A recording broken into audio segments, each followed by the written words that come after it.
All right, well, it is 12:01, so we are going to get started. Hopefully people will continue to join. We can see that we have 19 people participating thus far, but I want to just welcome you to the first concurrent session of our women-funded conference this morning. My name is Tana Clues. I'm the CEO of the New Hampshire Women's Foundation, coming to you today from Portsmouth, New Hampshire, which is just north of Boston. My pronouns are she and her, and I'm proud to have served on this year's Women Funded Planning Conference. Again, so happy to see, or at least see that you all have joined this session and this conference today. We have people joining us from around the world. And we are really, really excited about today's content. This session is called Women Leading Self for Race Equity Impact. And we have two incredible women coming to us today from Pro-Inspire, Bianca Anderson and Monica Biswas. So I will pass it over to the two of you. Bianca, maybe you can go first. Hi, thank you so much. Hello, everyone. Great to be here with you. We're thrilled to have this conversation. I'm Bianca Anderson. I am a Dallas, Texas native. I identify as a Black woman from the South, currently live in Silver Spring, Maryland, and am co-CEO of Pro-Inspire. I'll hand it to my colleague, Monica. Hi, everyone. Monica Biswas, and I am right now located a little outside of Boston, Massachusetts. I identify as a South Asian American woman. My pronouns are she and her. And I also identify as a cisgender queer woman. It's exciting to be here with everyone. Yes. So we want to know who's here in the space as well. And so there in the chat box, I just shared a quick prompt. If you'd like to share where you're joining from, maybe one word to describe how you're feeling about this session or the conference in general. And then if there's anything about your identity that you'd like to bring into the space, we welcome you to share that as well. So we'll just take a second. And I see there's a few folks who have already started to share. We got some folks from San Diego, some excited to join. So it's hard for me to speak and read at the same time. So I may fumble a little bit. So Monica, feel free to help me out. But hi, Denise, great to see you. We have Edna from Chapel Hill, Cassie from Fort Wayne, Indiana. Got some Little Rock, feeling refreshed, Sophie. Andrea, empowered, Shantae, great to be here with you. Tiffany from Dallas, great to see you, feeling inspired, all these dynamic women. Yeah, you can even just feel the energy already. So, well, again, we are so excited, and please continue to engage in the chat box. This session, we want it to be interactive, and one of our fundamental beliefs as an organization is just prioritizing connection and relationship. So we hope that this is an informative time, but also a time where we can connect with each other.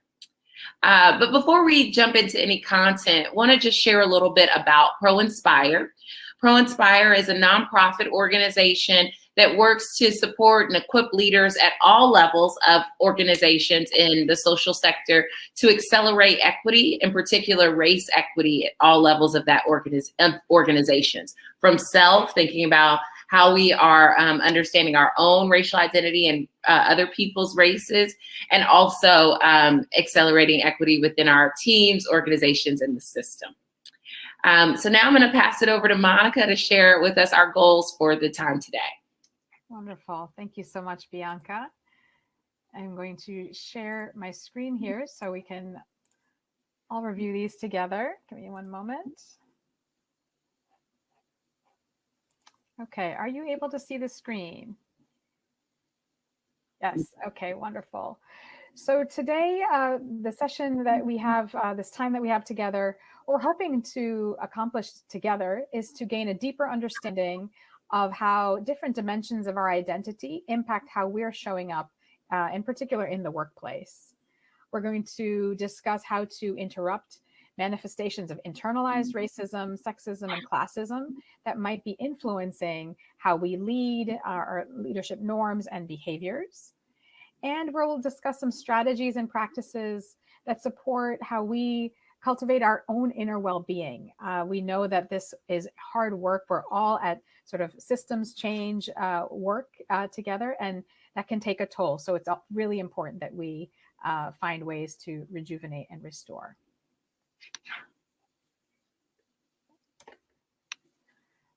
Okay.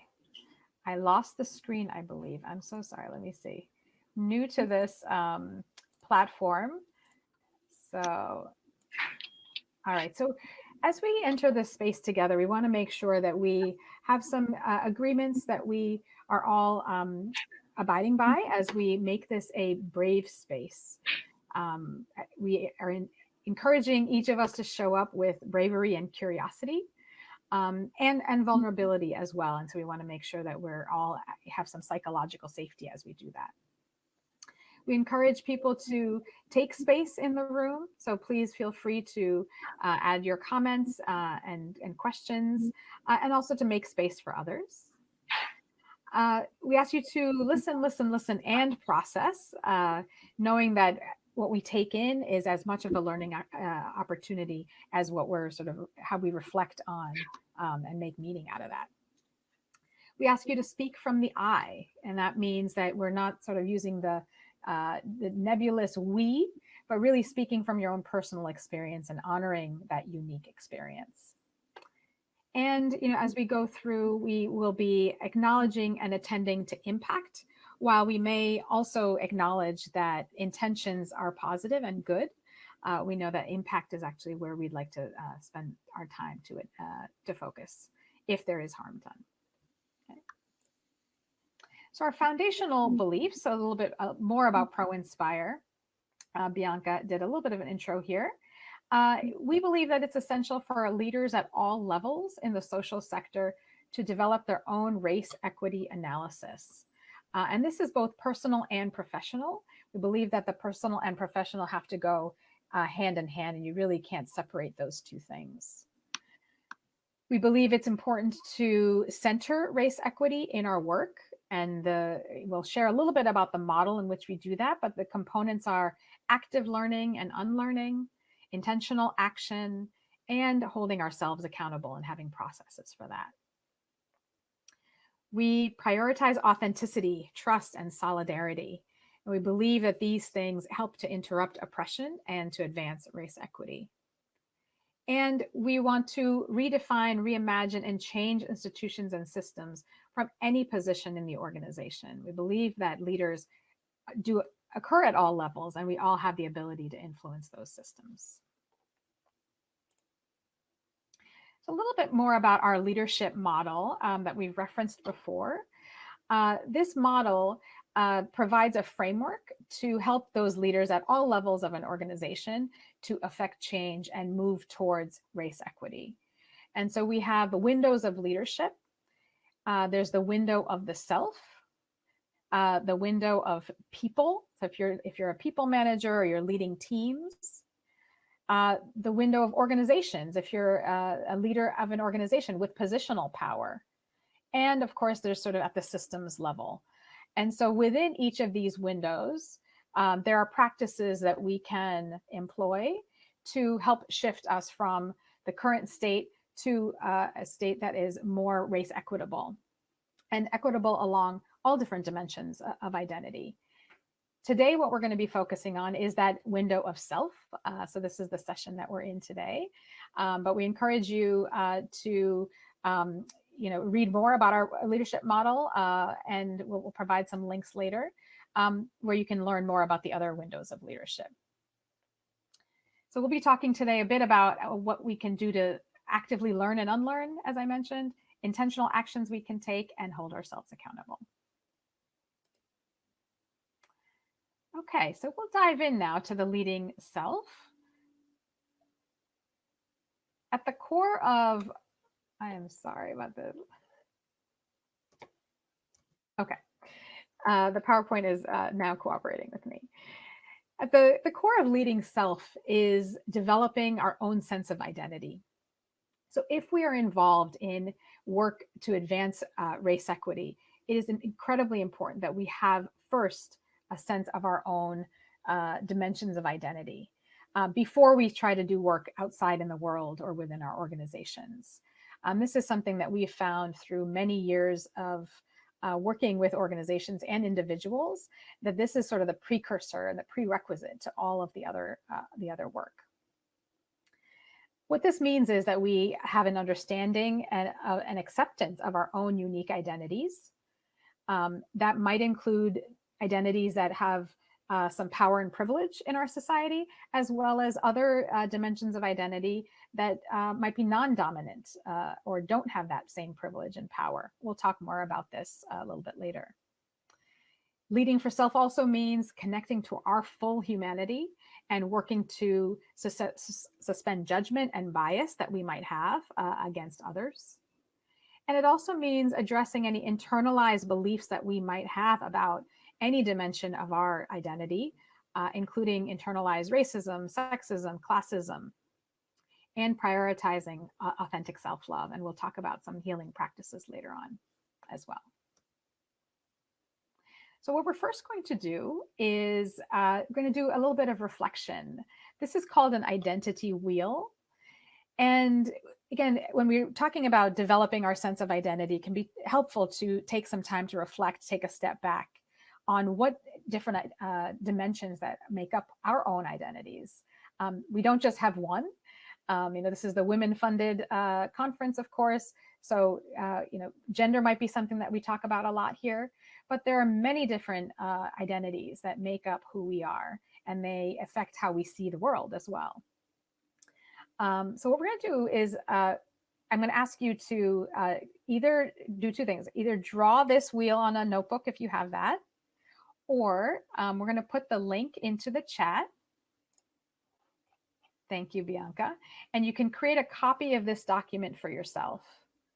It won't let you type right in there, but if you create a version of this, then you'll be able to sort of annotate and put text boxes into them. And so the idea is that this circle represents you. And so each pie slice, I guess I'll call it, is sort of a dimension of identity. And you can choose whichever identity categories you'd like to include here. On this screen, you'll see race, ethnicity at the top, religion, gender, disability or ability, nationality, and you can fill it with whichever categories you'd like.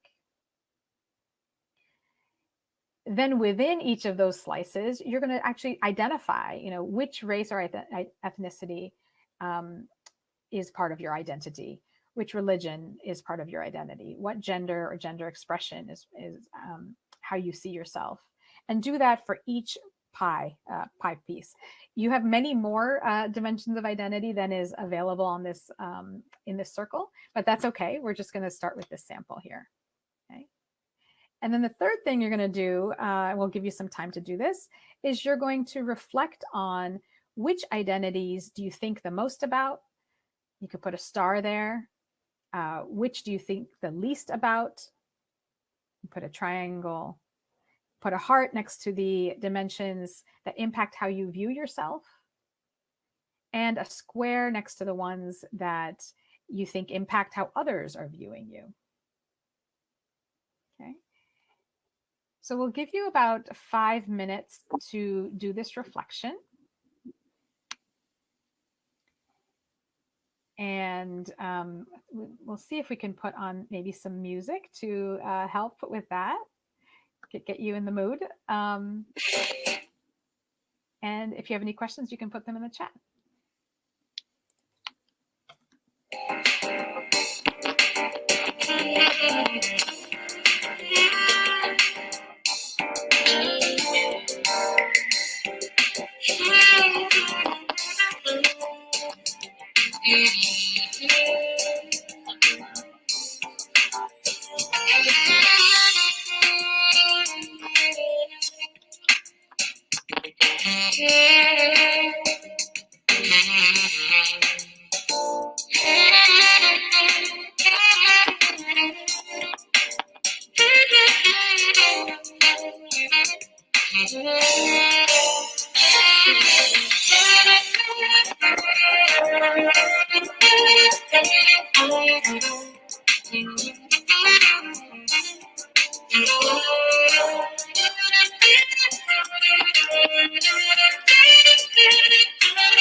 Let's take another minute or so to wrap up.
All right. Wonderful. Thank you so much for engaging in this exercise. What we're going to do is we're going to debrief this exercise a little bit. I'm going to put these questions up and maybe we can add them to the chat and then I'll take off the screen share here. Interested to hear sort of which dimensions came up for you in terms of the ones that you thought about least often. Which dimensions impacted how others saw you?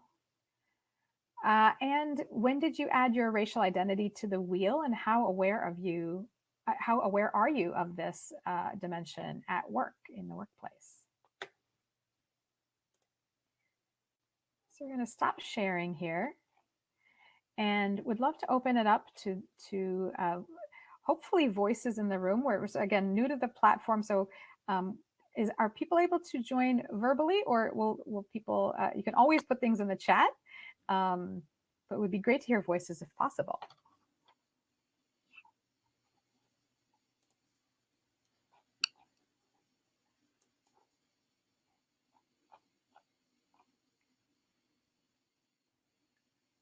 Hard to know whether the voices are possible, but please do let us know what this reflection, what came up for you as you were doing this reflection. In the chat is thank you, Sarah. I believe anyone can ask to share audio and video in the top right corner to share. Thank you so much for helping us along with this.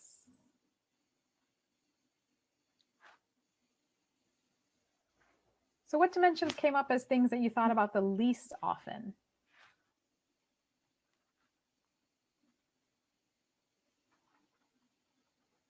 So Susan saying, race was the second identity I added as a white woman who works in the field of reproductive justice. I feel very aware of my race at work. Okay, Jennifer saying, share the previous screen. Sure thing.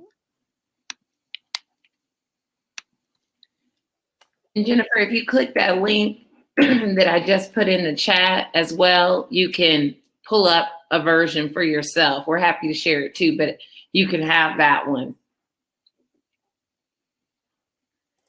And as we're, kind of formulating our thoughts around this debrief, one of the things that I'll share is that the practice of bringing our full selves into our work environments is something for many of us we were actually taught not to do, right? We were taught to assimilate. We were taught, especially as women, we were taught that there are parts of ourselves that make us less, leadership, less powerful in our leadership, parts of ourselves that we need to hide, parts of ourselves that are not professional.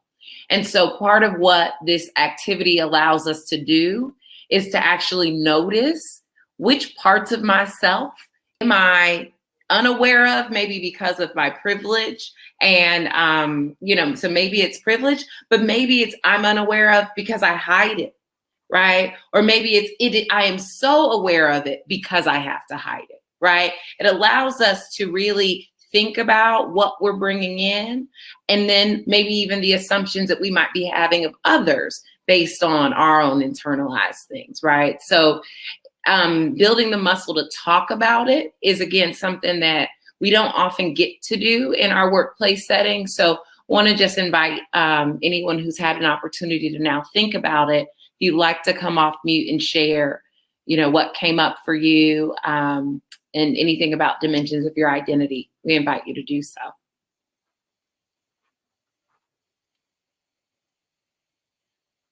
Thank you, Karen, here in the chat.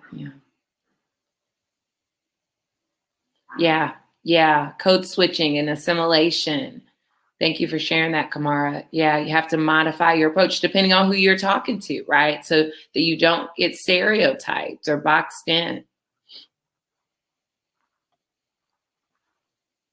Yeah. Susan, I agree that I noticed that I thought the impact of how others see me are the ones that I think of and feel most ashamed of. Yeah, I think that that's a thing that oppression does, right? And marginalized experiences often makes us second guess ourselves, and not because there is anything inherently wrong with us or that we are even ashamed, but we're taught we need to be, right? Because of that othering, we're taught that there's something about me that's wrong. There should be some shame here. So I think it reproduces fear about what other people might think of me based on that aspect of my identity. Mm. Yeah, and I'm not sure, Natanja, I'm not sure if I'm pronouncing your name correctly. I apologize if I've misspoken. Your comment about, nationality, right? So that this is something that you think about the least as an American citizen. I think that the ones sometimes that we're not as aware of, where it's not sort of front of mind, might be an identity that has some privilege and power associated with it. And so we'll talk about that a little bit, but thank you for raising that. Karen, you're talking about age. Age is another I'm becoming more aware of as mine creeps up. Age is a really interesting one as in our work, as we're looking at equity across organizations. Age is one where if it's too high, there's some discrimination and oppression, and if it's too low, right, there can be the same. And so, and it plays out differently for sure. But that's one of those where there's not just two dimensions to age, right? It's obviously a spectrum. We see that. Thank you for all the comments. Okay, Laura, think about them all the time. Those that impact how I'm seen: race, gender, nationality, and class. I added race first. I'm a Hispanic woman. Yeah, thank you for that. Thank you for sharing that. Sarah, what I think of least often, because I hide it, is religion. As a Jewish person who is anti-apartheid, often doesn't feel safe to share, especially at work. Yeah. And this is getting, another aspect of that we're, told to hide our beliefs and our politics and that type of thing as well, right? So that's another area that we're told that is not allowed to come to work, along with religion. Sorry, I should have said. Tiffany, it says that I'm waiting for approval. Oh, to speak, is that right? Maybe that's what she means. Oh, here we go. Oh, hi. All right, Tiffany, I think I added you here. It worked. Great. Great I to am be so glad it worked. But yeah, I don't know if you guys can hear me. I don't know if my audio is on. Okay, perfect. Yeah, I was just going to say on the topic of the question, when did you add your racial identity to your wheel? For me, as a Black woman, a dark-skinned Black woman, that was number one. I still remember being 5 and going to school for the first time. And the first thing kids talked about was my skin tone, like, oh, I was too dark. I was like this, I was that. And so I went home to my mom and I said, what is Black? Like I had no concept of race. It wasn't something we had really talked about. So for me, that was the immediate first thing because race for me was the first thing society saw before they saw me as a person, before they saw gender or age. It was race. It was my skin tone. So that is definitely what I lead with. And then hearing everyone else speak, I'm reminded of W.E.B. Du Bois talking about this idea of double consciousness and then having the way you see yourself and then always having to be aware of the way the larger society sees you, especially as a disenfranchised group. So that just really resonated with me. But thank you guys. Thank you so Thank much, you for Tiffany. sharing. Yes, thank you for sharing your experience and for persisting to try to get onto to share with us verbally. I appreciate that. Yeah, absolutely. Kind of having to, and we'll talk about this, the dominant and non-dominant. But before we do that, it looks like Sarah also wants to join here. So there we go. Hi, Sarah. Hi, I actually already shared in the chat, but thank you so much. Okay. Anything else you'd like to add?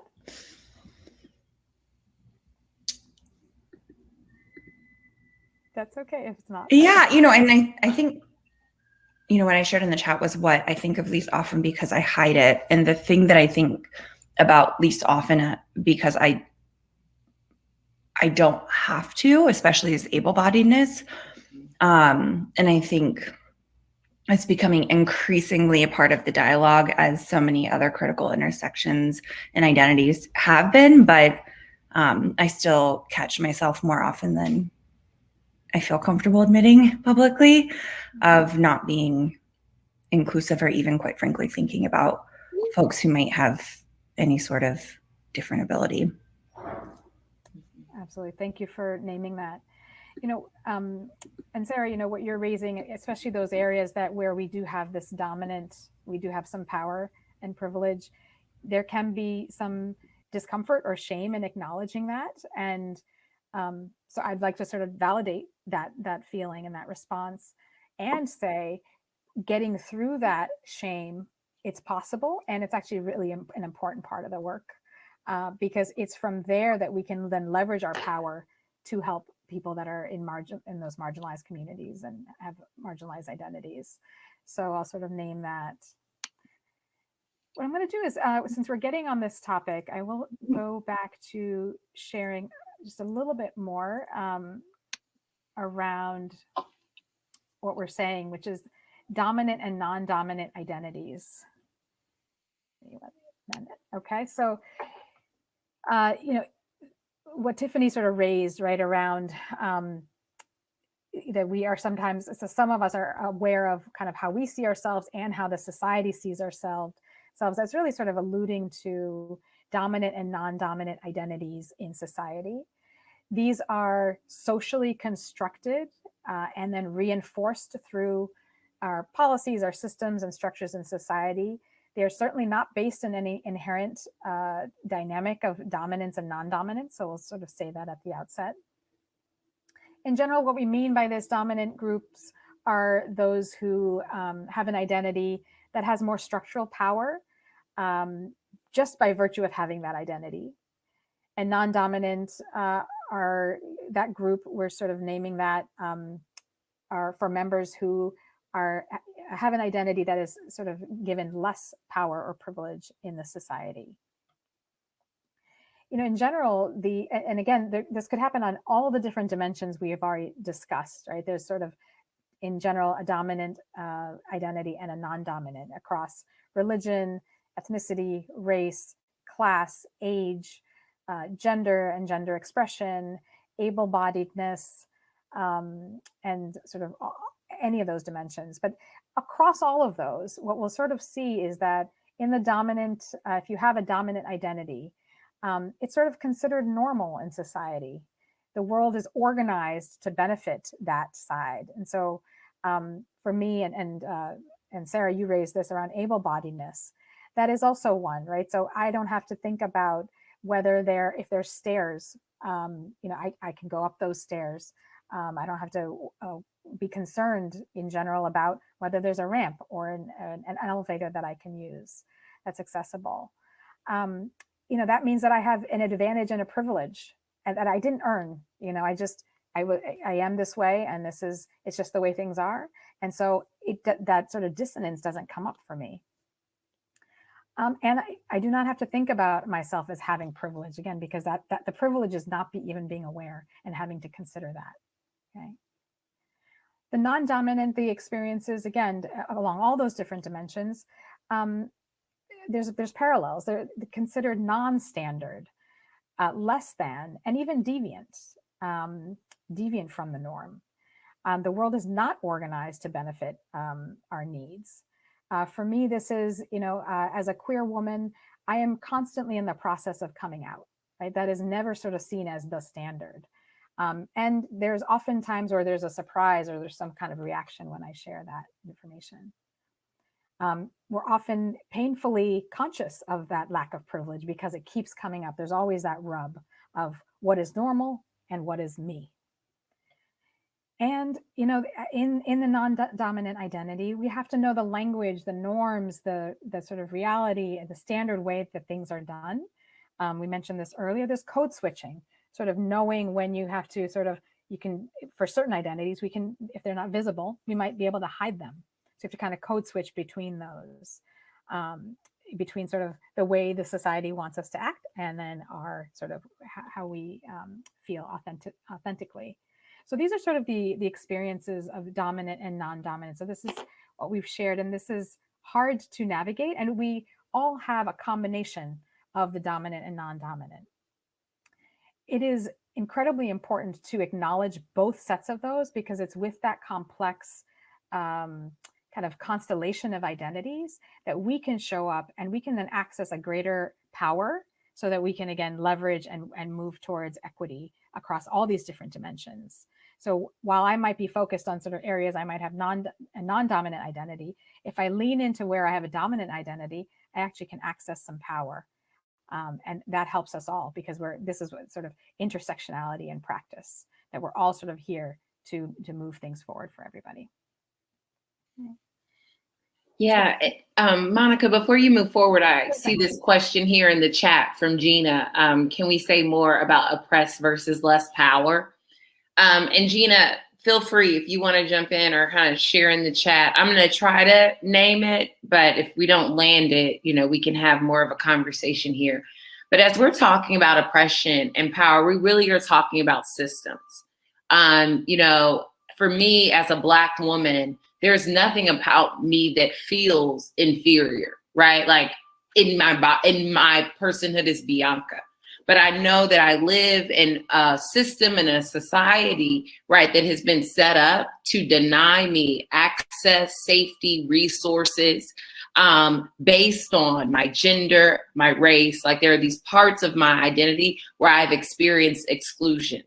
Simultaneously, there are parts of my identity, being a heterosexual woman, being an able-bodied woman, right, where the system has also been set up for me to succeed. Right. And so these things are both true at the same time. And so when we talk about like less power, more power, and I'm not sure if this is what the question was that you were alluding to, but it's what we're sharing is it's not necessarily in like how I personally may view myself or that I am less powerful, but there is a world and a society at play that is either at the same time, like denying me access, safety. So I have less power around my own like autonomy in society.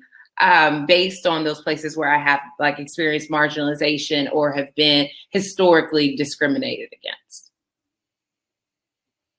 I don't know, Monica, if there's anything you'd add to that. No, thank you so much for raising the question. Yeah, and I don't know, Gina, if you have any reactions or thoughts, you can feel free to put it in the chat or come off of mute.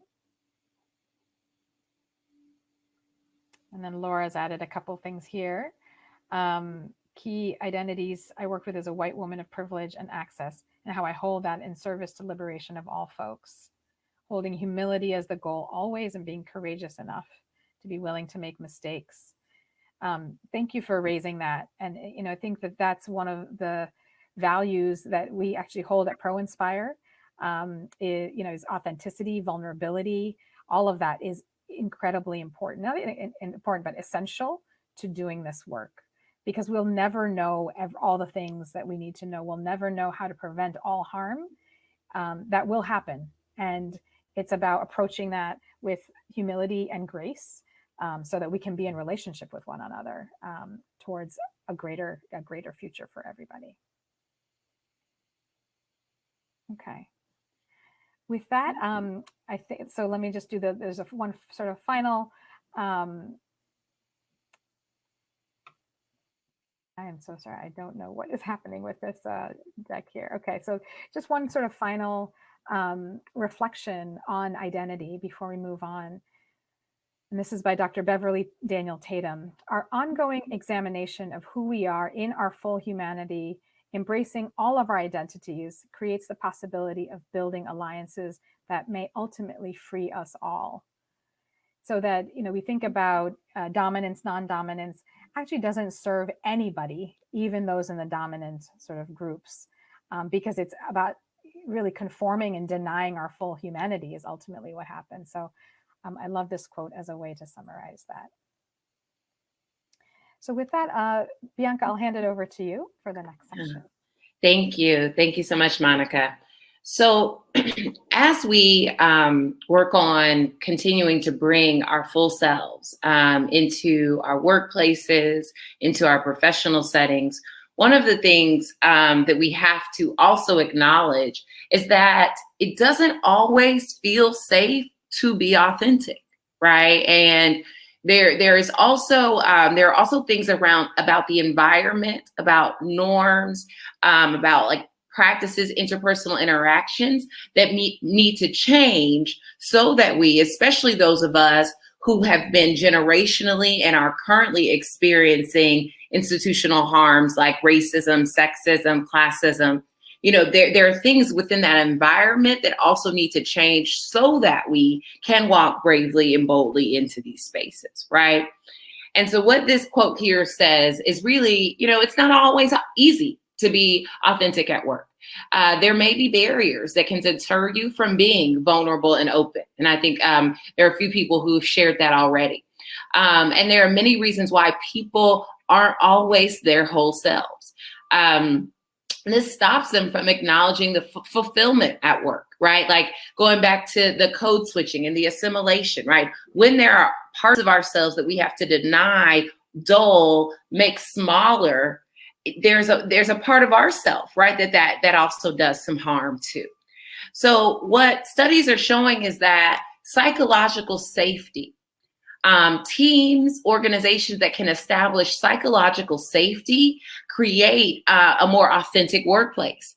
And this is a really determining factor in why or if people feel like they can show up like their full selves and be with others who are showing up as their full self, right? Because as Monica was saying, our identities, there will be moments where there's harm or there's disconnect, but we got to be able to move through those moments together if we're going to get to liberation with each other, right? So it's being able to show up fully. My colleague can show up fully, and we can do that dance together that will really get us to where we're trying to go.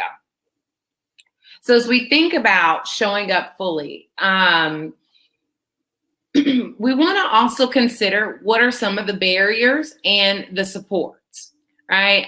So these may just be some questions that you can jot down or think through as you're taking some of this work back to your organizations, and to those that you're on teams with. One we have, are there things about the organization, policies, practices, culture that has caused you to feel tension or unsafe? When was the last time you found it hard to bring something up that you would have liked to share? And are these conversations that are regarding identity and equities, are there these conversations that you need to have? So one, we want to invite you to consider what the barriers are to feeling psychologically safe that might be already showing up within the environment. And then we want to also have some conversation or some time to think about what are the supports that you could consider that if there are shifts in policies, practices, or cultural norms that would actually help to foster belonging and feel like your voice is heard and you can be fully seen, right? So what are some of those shifts in policy or practice? When was a time that your identities or your lived experience helped you make a contribution that you felt was valued? And how did it feel to be valued? So these are just different prompts that you can think through. Also questions you can take back to those that you're working with to start to determine what it would take to create a more psychologically safe environment. So now we're going to do actually a little journaling about that. There are two questions, and we're just going to give you maybe about 3 minutes. Again, we'll play a little music if you'd like to jot down, or just take some time to journal for yourself. How do your identities and lived experience shape how you show up and whether you can show up fully? And how could you also show colleagues that you value them, particularly as they work to show up more fully? So we'll just take about 3 minutes, play a little music again, and we'll jot that down. And then when we come back, we can have a dialogue about it if there are any people who would like to share.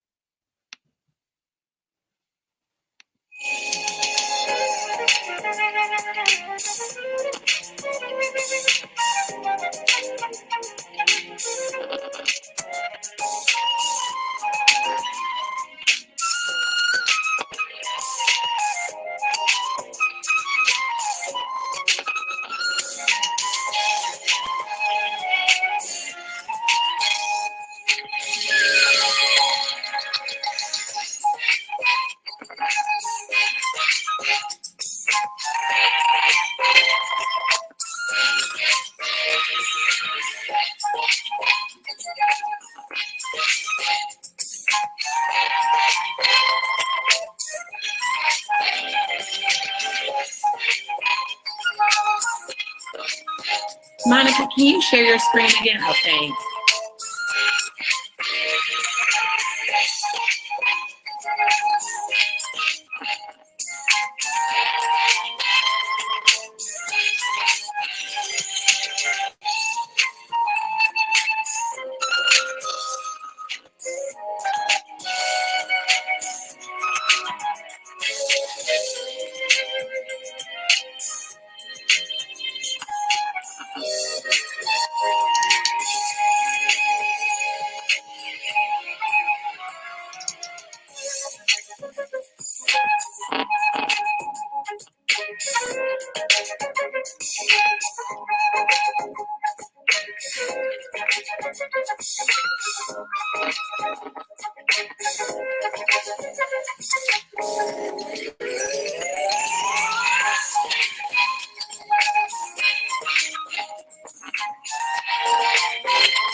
So welcome back. Hopefully you had a little time to just take some time to think and process for yourself around, what are things that can support you with showing up fully, and also what are things that you might be able to do to demonstrate, model that, create that space for others. So we want to just take some time now to again invite conversation, whether you'd like to come off mute and speak with us, come on camera or share in the chat. What are some things that you're coming to or that you maybe already know that supports you with showing up authentically?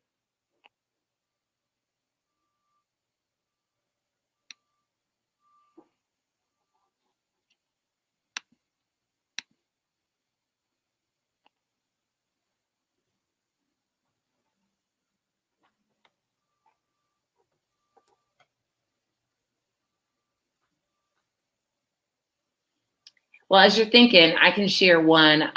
So for me, part of it is having a space where I feel like I can change my hair a lot. And I know that may sound perhaps kind of trivial, but growing up as a Black girl, I was always told wearing braids or wearing my natural hair would make me seem or look less professional. So there were moments where I didn't do that, right? Like I wore my hair straight for a very long time. And so part of, for me, showing up fully and authentically, it's like working at a place where every time I change my hairstyle, it's just not I like a compliment. Yeah, you look cute, I know. But like, I don't like it to feel like such a big deal because I change my hair a lot. Like, that is something that is from, my own cultural background. And it allows me to show up more fully just having that space. So that may be like a trivial one, but that's mine. Tiffany? Hi again, everyone. I apparently just have a lot to share this morning, but yeah, Bianca, that really resonates with me. I think one of the reasons that I have locks now is because, the older women in my family always said your hair needs to be straight, it needs to be relaxed. And as I came into my adulthood, I said, no, I want to be who I am. But I know for me, what makes me feel to answer the question, I recently graduated from Columbia School of Social Work, which I'm a first-gen student, so it was a really big deal for me. And I remember being in one of my classes, and they were, showing a video about gun violence in a neighborhood.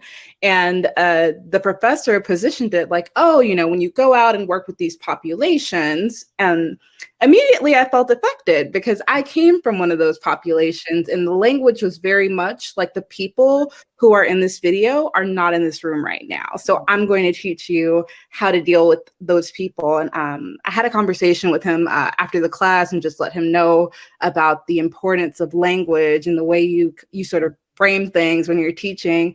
But for me, it's just that acknowledgement that various backgrounds can be there. And, whoever's sitting in the room, they could be from this population or they could be from that, but you can't know someone's background just by looking from them. And so it's not making those assumptions that everyone, regardless of what position they found themselves in, comes from the same sort of trajectory and background. Mm-hmm. Yeah.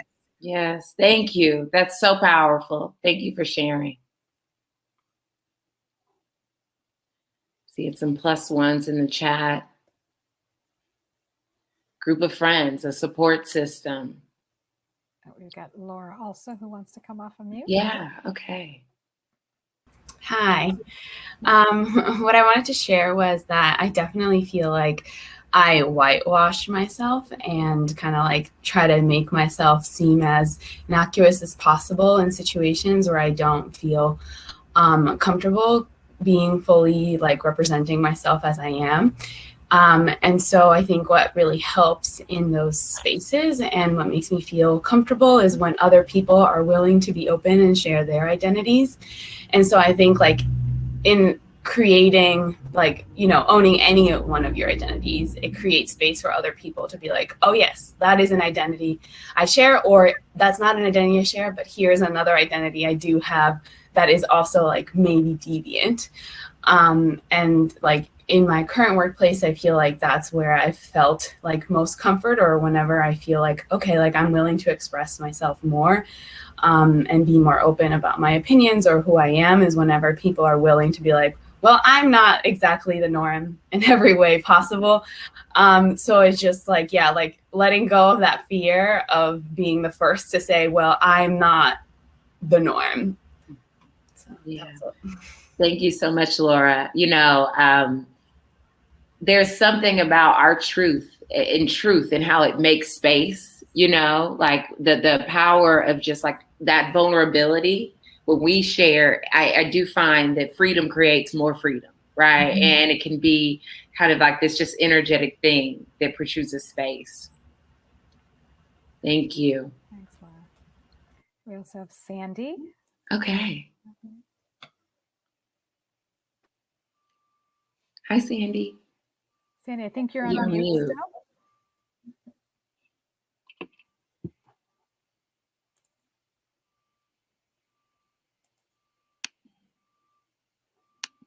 There's a little microphone, at least on our screen, that towards the bottom.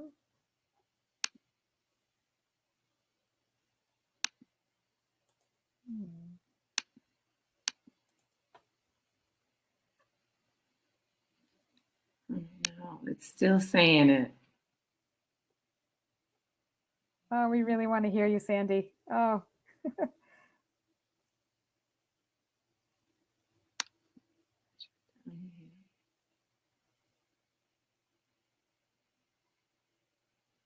Okay, maybe we can get Sandy back in a second. Yeah.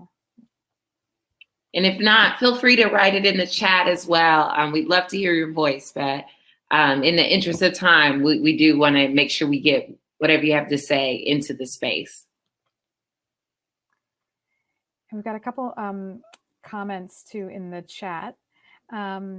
Gina saying, when stepping into new places and spaces, I always have to be aware of exploitation. There are groups, well-intentioned or possibly ignorant, that want to be connected, to not really listen and learn, but legitimize what they are doing, and it ends up being extractive or exploitive. Yes, tokenism. Yeah.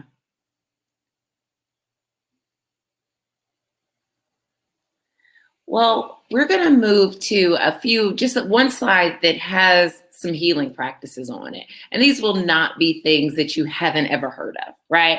But one of the reasons we find it important to give this reminder is because for us as women, as people of color, folks, you know, from all different types of backgrounds, we have often lived in a world that told us not to care for ourselves, you know, and self-care is an act of resistance. It is an act of really reclaiming our full humanity. And so when we talk about caring for ourselves, we are talking about it in a way of returning to our wholeness, right? We are all whole. It is not just an individualistic type of thing, but this can be collective as well. As we talked about earlier, how freedom creates more freedom. So part of our healing rituals allows us to really acknowledge the impact that these systems have had on us and to reclaim, you know, our full selves. So just a couple here in the middle, you know, we talked about talking, sharing our stories, communication, music, art, breathing, taking a pause, just naming things. Tiffany talked about that as well. Silence, being with our bodies, understanding what's coming up for ourselves. We did a lot of that today with the journaling and the reflection. So want to just really leave you all with a reminder to care for ourselves as we continue to explore aspects of identity, dominant and non-dominant, and how systems of oppression have harmed us. We also get to undo that harm by caring for our full selves. Monica, anything you'd like to add? No, just a seconding that this is an act of resistance. I just want to elevate what you said, Bianca, that doing this is actually part of the disruption of those systems of oppression. It's one way to do that. So nothing else to add, though. Yeah. Well, I left a link here in the chat to a Survey Monkey. Your feedback is really important to us. As I shared at the beginning, we are developing our leadership model. This piece was a part of that model that we are publishing here in a couple months. And so each time we share the content, we love to get feedback from people around, did it resonate? You know, what's working for you? So if you have a moment, it's just a couple questions. We'd love to get that from you. And also, we want to just leave with a quick checkout. So this activity is called Head, Heart, and Hands. And you can share in the chat, what is one thing that you want to hold on to from today's session? Maybe there was something you thought about from the head. Maybe there was something you felt from the heart. Maybe there was something that said that gave you some action from your hands, you know, something you want to do. But we'd love to hear one quick takeaway from you as you leave. And thank you again for joining us. Yes, brilliance and wisdom.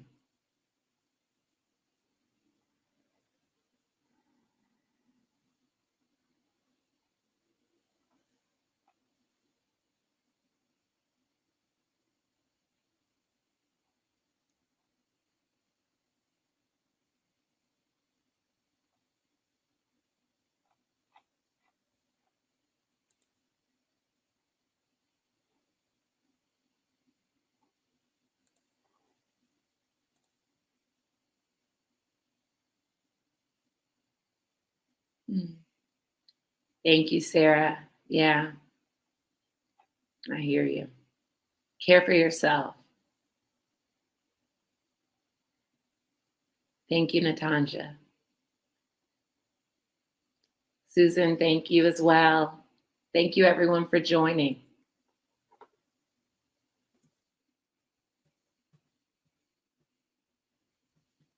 Thank you, Edna.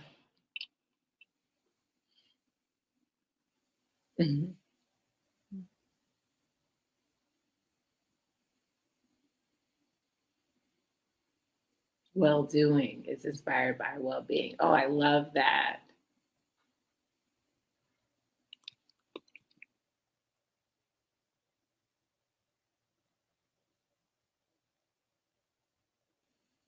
Mm-hmm.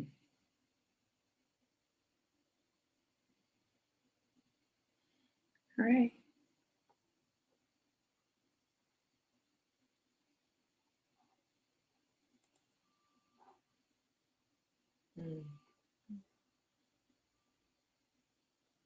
Thank you.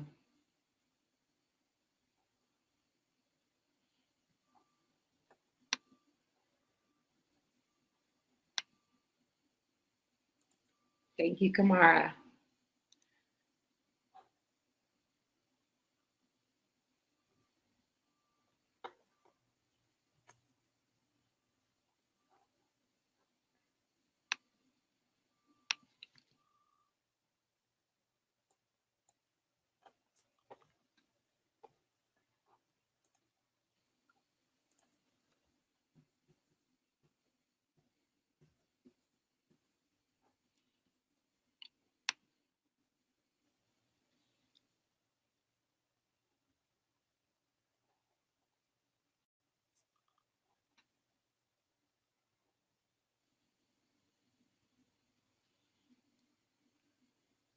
Thank you all for the comments and for joining us in this discussion.